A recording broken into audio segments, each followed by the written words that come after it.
இது எத்தனாவது மாசம்? மொட்டை மாடியில வத்தல காய் செக்அப்லாம் பண்றீங்களா? டேய் உன் பொண்டாட்டி வராடா துண்டு பூச்சி. சத்தான உணவு சாப்பிடணும். பாத்து மெதுவா நட. நல்லா ரெஸ்ட் எடுக்கணும். உட்காருமா. டேய் வாடா பாரு. கருக்கலைப்பு பண்ணணும் டாக்டர். எத்தனாவது மாசமா? 5வது மாசம் டாக்டர். 5வது மாசத்துல கருவை கலைச்சா குழந்தைக்கும் உனக்கும் உயிருக்கே ஆபத்தாயிடுமா? ஏற்கனவே எனக்கு ஒரு பெண் குழந்தை. இதையே என்னால ஒழுங்கா வளர்க்க முடியல. வயித்துல இருக்கிறதும் பொட்ட புள்ளன்னு சொல்றாங்க. இது எதுக்கு இத கலைச்சிருன்னு என் வீட்டுக்காரரும் என் மாமியாரும் சொல்றாங்க. யார் சொன்னா உனக்கு பெண் சிசுன்னு? கருவுல இருக்கிற குழந்தை ஆனா பெண்ணான்னு சொல்றது டிசிபி-NDT ஆக்ட் படி தண்டனைக்குரிய குற்றம். நமக்கு ஜெயில் தான். பெண் குழந்தைய கருவிலையும் பிறந்ததுக்கு அப்புறமும் கொல்ல நினைக்கிறது மகா பாவம் மட்டும் இல்ல, பெரிய குற்றம். வாடா ஓடிடலாம்.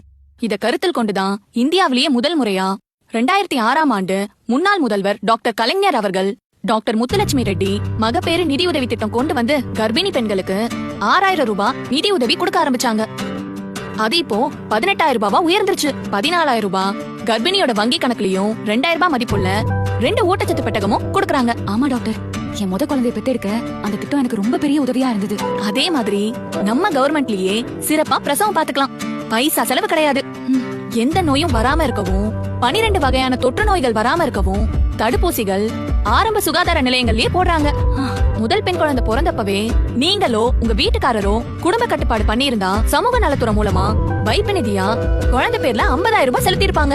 இப்பவாவது 2வது குழந்தை பிறந்ததுக்கு அப்புறம் குடும்ப கட்டுப்பாடு பண்ணிக்கோங்க. 25000 ரூபாய் வைப்பு நிதியா கிடைக்கும். அது குழந்தையோட 18 வயசு பூர்த்தி ஆகும் போது வட்டியோட பல மடங்கா பெருகி லட்சக்கணக்கில் பணம் கிடைக்கும்.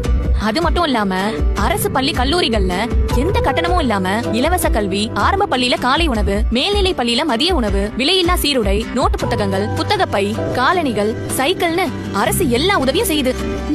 கரு உருவானதுல இருந்து கடைசி வரைக்கும் நம்ம அரசாங்கம் இவ்வளவு உதவி செய்யும் போது எதுக்காக நீ கருவை கலைக்கணும்? நல்ல ஆரோக்கியமான சிங்க பெண்ணை பெத்தெடுத்து வளர்த்து நல்லா படிக்க வச்சு வாழ்ந்து காட்டு. 2வது பொட்ட பிள்ளையா இருந்தா கூட நல்லா வளர்த்து உங்களை மாதிரியே டாக்டருக்கு படிக்க வச்சு காட்டுங்க. டாக்டர் முத்துலட்சுமி ரெட்டி மகப்பேறு நிதி உதவி திட்டத்தில் பதிவு செய்து பயன்பெறுவீர்.